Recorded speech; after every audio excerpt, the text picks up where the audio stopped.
Well, here we are again. It's been another crazy busy week. It's just the new normal, I think. President Trump in the Middle East meeting Arab leaders, including the Syrian leader, who he described as a young, attractive guy, a tough guy with a strong past.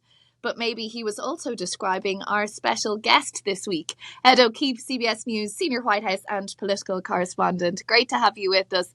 A tough guy with a strong past. Is that you? Yeah. That sounds about right. Thank you. Yes. Great to be with you.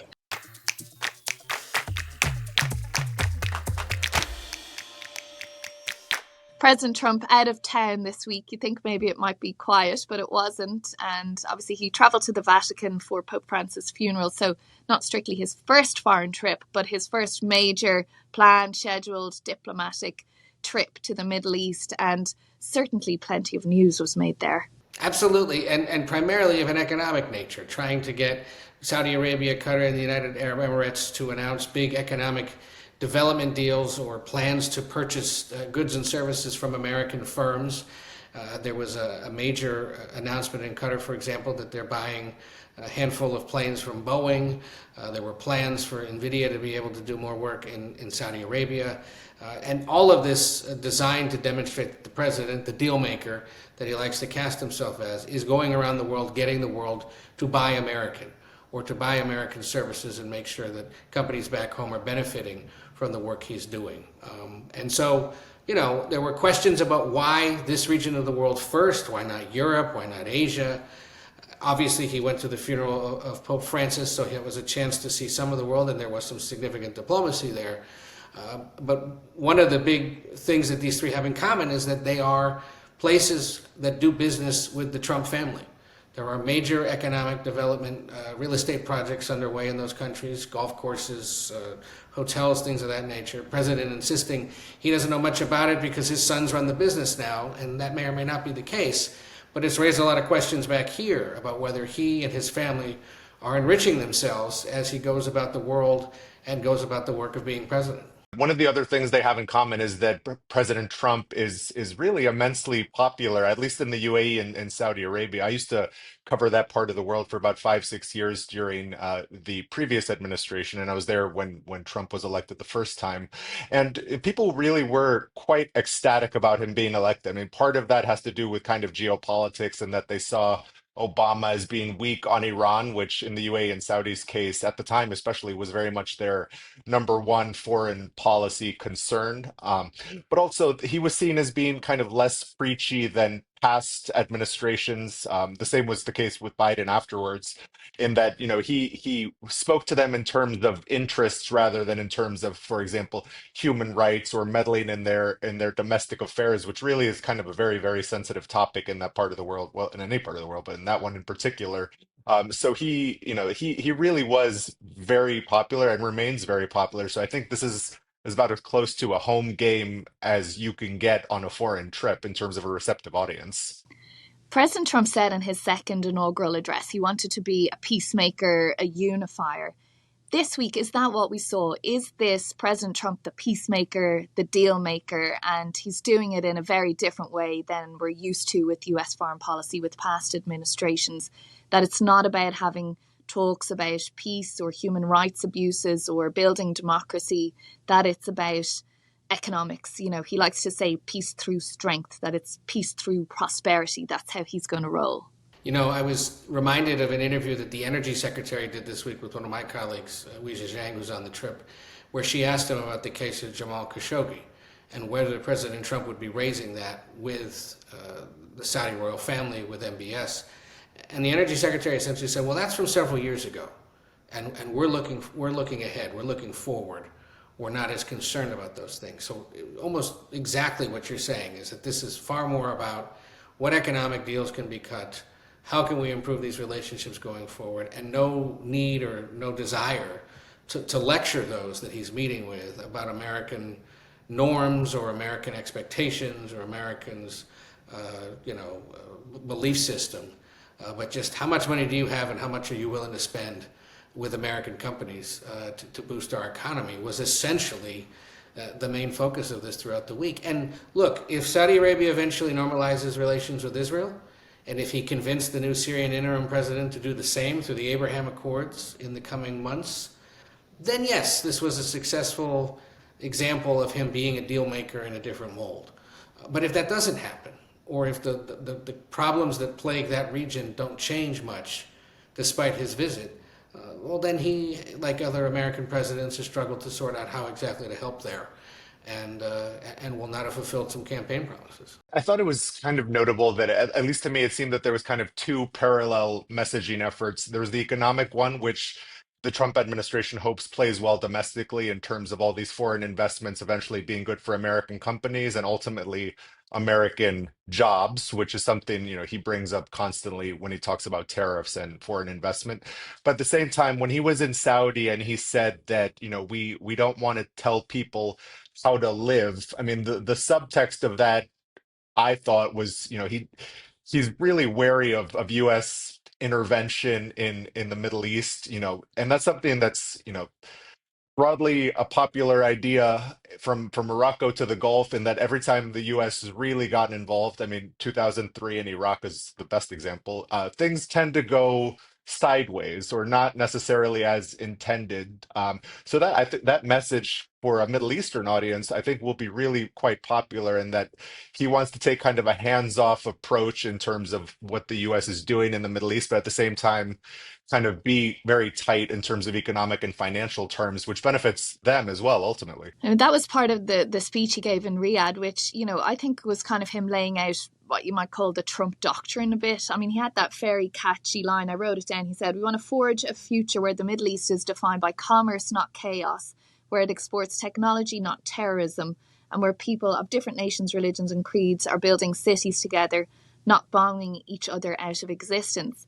But he's saying that in front of these Arab leaders who at this point in time are not interested in normalizing relations with Israel because of what's happening in Gaza. And publicly, at least, I mean, he had one or two throwaway lines about the suffering in Gaza.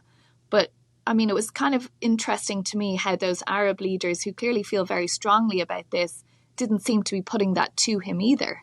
No, and watching Hamas release Ilan Alexander, and then watching the Israelis, take more military steps, and bombing other parts of Gaza this past week is an example, I think, of both sides essentially saying, why didn't you come to see us? And why aren't you more fully engaged in what had been a big preoccupation of the world over the last year and a half or so? But look, he's tried. They're frustrated with Netanyahu and his reluctance to end the war, or to at least figure out a way to get hostages released, and was also telling that he changed his tune on what exactly should happen to Gaza going forward. Remember, he had suggested, his people would say tongue-in-cheek, that Gaza should be turned into a big beachfront resort. Now saying something different, that there has to be some kind of international agreement on how to peacefully run Gaza. Of course, there are a lot of questions in Gaza and in Israel and around the world about how that would happen, who would be involved, and how would aid be getting into the region that's much needed right now. So yes, it was different, and again, clearly brushed aside in favor of having most of his cabinet and several big CEOs follow him there to cut those economic deals instead. I thought it was very telling at his Saudi event when he brought up the issue of Saudi Arabia joining the Abraham Accords, as the UAE has, as Bahrain has, a few others as well. The reaction in the room to me seemed really muted. I mean, that seemed to me kind of the low point of his speech in terms of how people were reacting to it. There was still applause, but it certainly wasn't the same applause as he was getting at different points in his speech, which I think kind of shows that, public perception of Israel and the U.S. relationship to Israel is still really, really sensitive, even in U.S. allies like Saudi Arabia. And I think that's generally why it's not come up, and why Israel wasn't kind of tacked onto the trip, despite, that relationship being kind of perhaps the defining U.S. relationship in the Middle East in a lot of ways. But I mean, President Trump was in Qatar at the same time an Israeli delegation was there, supposedly having talks on, what is to happen in Gaza around humanitarian aid.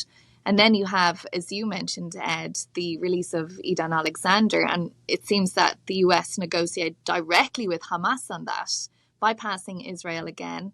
Our colleagues at Sky News are reporting comments that a Hamas official has told them that it's in direct talks with the US again over Gaza, as well as mediators. So there is this bypassing of Israel, it would seem. And where does that lead to? Where does that end? Is that relationship deteriorating, or is it just the focus has switched? No, but having watched the Biden administration struggle with Netanyahu for the first year plus of the conflict, or the latest round of the conflict, I think the Trump team is now getting a sense of what frustrated Biden so much over the course of his talks with Israeli leadership. The fact that he's come to Washington, left Washington without getting assurances that the United States was as eager to bomb Iran as they are, and then not being able to get the president to visit Israel while he was in the region is, I think a sign of just the real difficulty and frustration that the Americans continue to have with the Israeli government. And sending envoys is one thing, but getting the president on the phone or having him show up is a whole nother level, and that did not happen.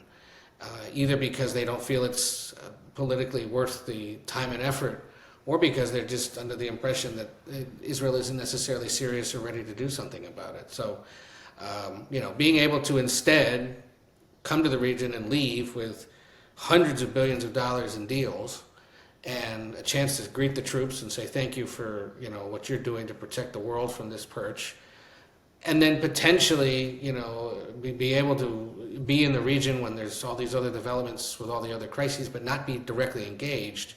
It puts him on the world stage. He gets some big economic wins and avoids the subject that has, befuddled so many American presidents before. At the same time, I think it was kind of a way to send a really strong message to the Israelis in a much less kind of public way than the Biden administration. Ed, you were there as well. I remember all the briefings with Karine Jean-Pierre and John Kirby, in which they really quite clearly struggled for how to take a strong tone about Israel while at the same time balancing the need to say that Israel can defend itself. I think, the Trump administration, in not going and really kind of not talking about Israel, they send the Israelis a really strong message in terms of, hey, we're getting a little antsy about where this is going, especially in the last couple of days. There seems to have been kind of an uptick in military activity without, having someone stand at the podium in the briefing room and say, we're getting frustrated. We don't think for example, the offensive into Rafah is a good idea. This isn't helpful, etc., in front of the world's cameras. Well, I was just speaking to our colleague in our Jerusalem bureau there, and he was saying the intensity of the military campaign and the death toll, which is 90 to 100 people are being killed every day in Gaza at the moment, that's equal to the intensity that was seen in the immediate aftermath of October 7th in 2023. And, that it was Israel who broke the ceasefire in March. It wasn't that the ceasefire fell apart. So you have President Trump. It was 8 days ago now, I think he said in the Oval Office, we'll have a big announcement on Gaza in 24 hours. And we're still waiting unless there's something I missed in the last week. Yeah, it's not there yet. It's definitely not there yet. And it's a great frustration for this White House, as it was for the previous one, and a sign that, despite bipartisan support for the state of Israel, there is bipartisan frustration with its government. And at the BBC, we've been covering so much of this trip by President Trump because, obviously our audience is all around the world and very interested in kind of how all the countries interplay. But what has the level of interest been like in America for this trip? Well, I think there was great intrigue in how he would comport himself this time around in visiting. Remember, Riyadh and Saudi Arabia was his first visit as president in his first term. There weren't as many swords being arrayed near the president this time, I think, because the Secret Service didn't like that the first time. But there was an equal amount of pomp and circumstance. Camels and lavender carpets and all the rest of it. That lavender carpet was quite lovely. It was beautiful.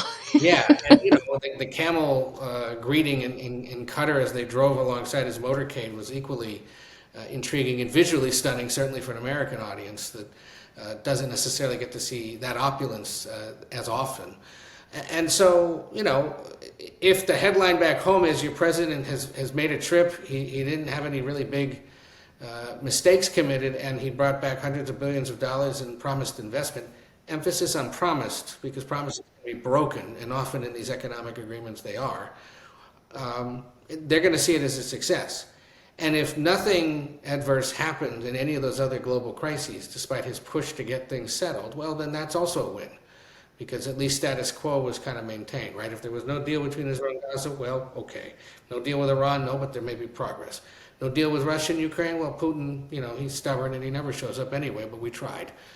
Then ultimately back here, that'll be seen as a relative success, even though there may be questions about why he chose that part of the world and how much money is his family making off of those three countries.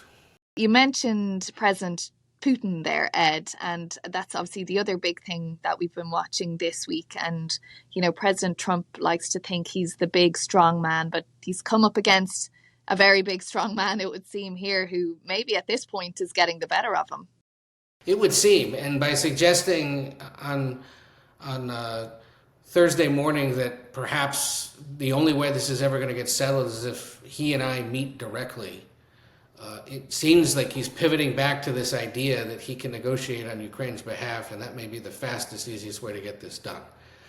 There had been a recalibration in recent weeks where we saw the United States come to the side of the Europeans, essentially, and stick it to Putin and say, you're going to get sanctions, you've got to agree to a 30-day ceasefire, come on already. Remember there was that Truth Social post, Vladimir, stop. It was a big change in tone and approach. And so watch in the coming days if perhaps the president's thinking on this shifts yet again. And frankly, if that keeps up, that's just going to continue to confuse things and play to Russia's advantage. Because that's exactly what they want. They want the direct negotiation, they want the FaceTime with him, they want the elevation geopolitically that would come from direct talks with the president, who clearly is eager to do it because he's convinced that he can do it. I was quite surprised to not hear more visible or audible frustration from the president in terms of, I think, the Russian delegation that went to Turkey for these talks was very much kind of a B team. It wasn't a cabinet level team. It certainly wasn't of the same stature. There's no Lavrov there. There's no one kind of at Marco Rubio's level, which I think itself sends a pretty strong message from the Russians in terms of where their thinking is with this. But I'd be very surprised if we don't hear more frustrations, because the Ukrainians are now kind of playing ball in the administration's eyes a little more than they were when we had that famous Oval Office meeting. There's the deal that's now been signed. They're kind of saying the things the administration wants, even though they're obviously frustrated as well that there's not been more progress. So it'd be interesting to see his Truth Socials over the next few days once he has time to kind of digest where things ended at the end of the trip. We're recording this just to make everyone aware, early afternoon US East Coast time on Thursday. So anything could happen in the world of the individuals we're talking about. But given that President Putin was the one who set up these face-to-face talks in Istanbul, it was his suggestion initially. And then you had that kind of, I'll go if he goes kind of thing happening between Trump and Putin, it would seem. And then poor old Zelensky is the only one that actually goes. And then he's there. And I just see from our colleagues who are in Turkey traveling with the Secretary of State, Marco Rubio, he's now said we don't have high expectations for these talks in Ukraine. And he also has said reiterated that point, Ed, that you referred to, that President Trump made way earlier this morning about until Trump and Putin meet, nothing's going to happen. So it's sort of hard to see now, where does President Zelensky put himself? Are we back where we were sort of in February, where he's getting frozen out of the talks, and nobody wants to see a repeat of that Oval Office exchange, obviously, but he's probably feeling a little bit nervous now. I would think, but I think he's also, and his Telegram or social media posts have suggested he's somewhat proud of the fact that he demonstrated goodwill, right? Showing by engaging his counterparts, by not engaging the Russians at that lower level and saying, look, myself and President Trump want this to happen. Putin should show up and engage us. And trying to sort of maintain that cordiality with the president and say, you and I agree, he should have been here, he's not here, And he's always going to sound a bit of optimism in hope that Putin does show up, because I think ultimately for him, settling this will be seen as one of his greatest foreign policy achievements. And he's argued long that it might never have ever happened had I been president. We'll never know that. So it's something he wants to settle, but it's also something he's frustrated by because he sees it as a solid example of what could have happened had he won the election in 2020 and been able to continue leading.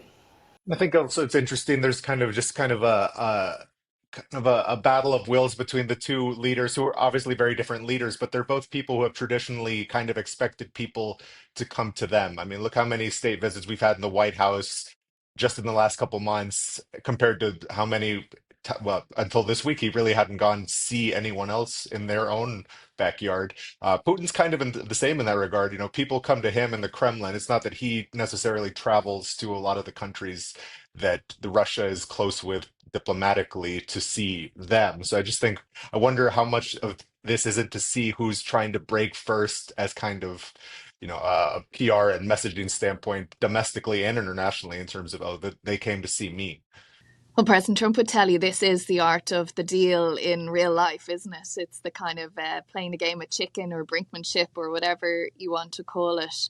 And, in Europe, obviously, we're very, very concerned about what happens in this conflict. But, Ed, what is the sense in the US? I mean, at one point, there was huge support for Ukraine. Russia, the aggressor, was very firmly the label.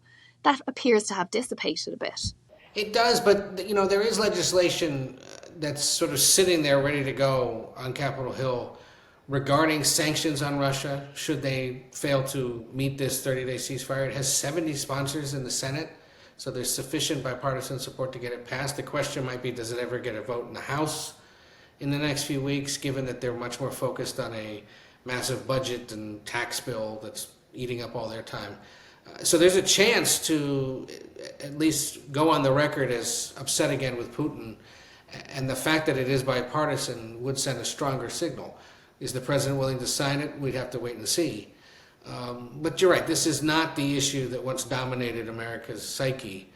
I think part of that is also just kind of fatigue, both from the American public and people on Capitol Hill, and that we've been discussing this issue now for over 3 years with essentially negligible progress in any real way in terms of stopping this war. And I think a lot of people are just kind of wondering how and where we go from here. I mean, if nothing has so far worked, even in the Biden administration when there was very strong push to punish Russia for this, nothing really happened in terms of Russia's kind of operations in Ukraine.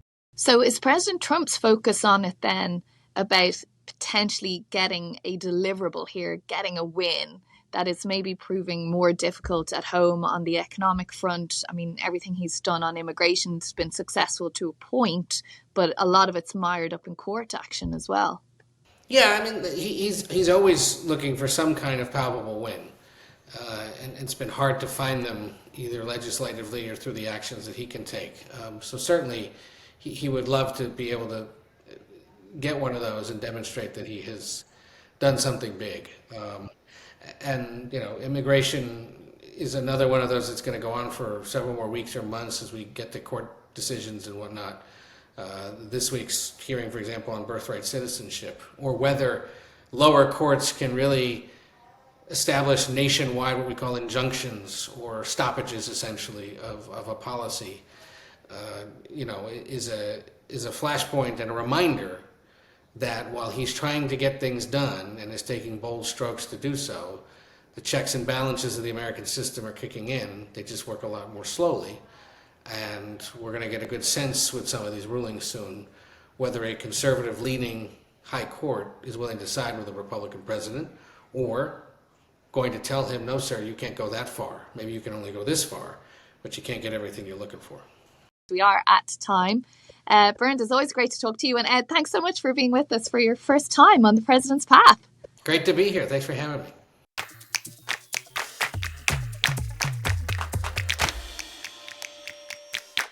If you enjoyed this episode of The President's Path, then like and subscribe to our YouTube channel.